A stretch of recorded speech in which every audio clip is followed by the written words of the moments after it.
night is young and so am I. And we can dress real neat from our hearts to our feet and surprise them with a victory cry. Say, we can act if we want to. If we don't, nobody will. And you can act real rude and totally remote. Well, howdy do, my friends, and welcome to the Contingency Plan. It seems the comments on the gun grab videos simply won't stop pouring in, and sadly, many of those commenters aren't looking at the bigger picture. In their minds, all they can apparently envision is door-to-door sweeps resulting in confiscations and shootouts. Once again, let me reiterate, that's not the strategy that will be employed. Allow me to present to you a far more likely scenario in regards to one possible way they could do this. As I've said previously, these individuals are evil, but they're not stupid. The first step is to sway public opinion. This does not require a majority of people to be anti-gun. It just requires them to be loud and motivated and willing to go to the polls and vote. Being loud and motivated creates the illusion that everyone thinks and feels the same way they do.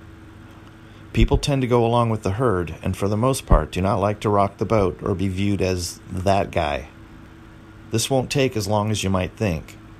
A lot of these people are currently at or very near voting age and would love nothing more than to be part of the generation that helped change America.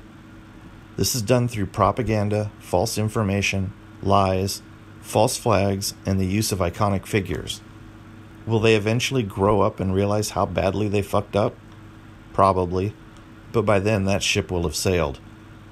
Speaking of false flags, let's clear something up.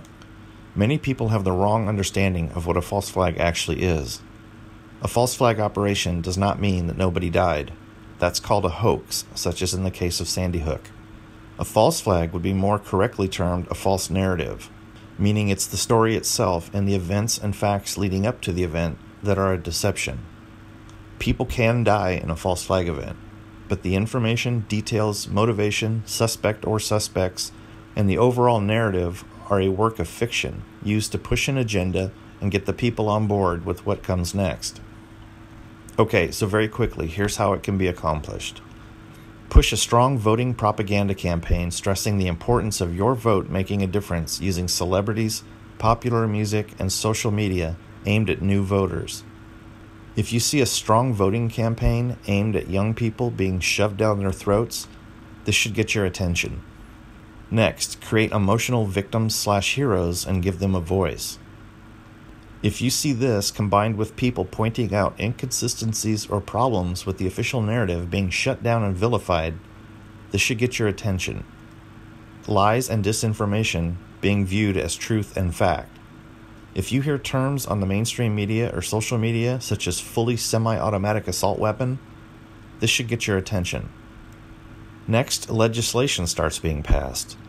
The mainstream media will not, I repeat, will not tell you about this with the exception of glossing over it briefly at best.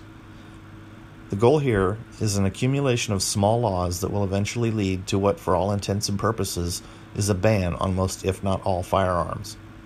They target accessories such as magazines, stocks, foregrips, optics, suppressors, and ammunition until you wake up one day and are in violation of the law simply by possessing a firearm. The next step is easy and will require no bloodshed. You get pulled over for having an expired tag, failure to yield, or rolling through a stop sign. The officer will run you through NCIS or their own database, checking for any outstanding warrants, at which time they discover that you are illegally in possession of one or more firearms that have been banned due to all this legislation that has been passed little by little over time. Did you turn in your firearms when you were given that opportunity last year? Of course not. You are now placed into custody and charged with being in possession of an illegal firearm. A felony. Based on that alone, if you are convicted, you are no longer allowed to own a firearm. If you still refuse, you are now a known felon in possession of a firearm and considered, by definition, armed and dangerous. See how easy that was? I will still continue to receive comments telling me how this could never happen and that the Second Amendment grants us a right which shall not be infringed. Guess what? They don't care. And your arrest? No local or national media is going to report on it. By the time word starts to spread on social media that this is taking place all across the nation, it will already be too late. And good luck eventually getting that felony expunged from your record. That'll be fun. Thank you for watching, and God bless each one of you. See you tonight on the live stream. Peace.